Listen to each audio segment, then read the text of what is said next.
Hey, this is Kalam again here. In this tutorial, I'm going to show you how you can check a domain availability on HostingGuard. So first, I'm going to domain HostingGuard domain checker. So a charge on Google, then going to first website. You can see domain name charge. Check and buy a domain in a minute. So here's the type. What type of domain you want to buy now? So I want to type you take buy.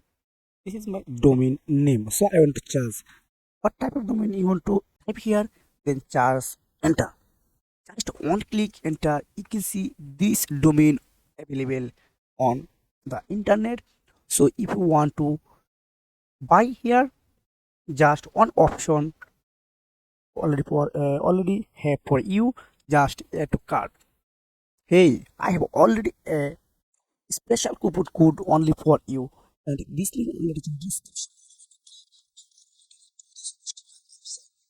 So I have a special discount code only for you.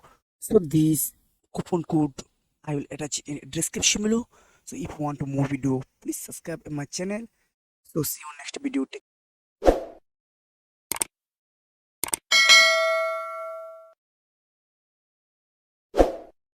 care. Bye.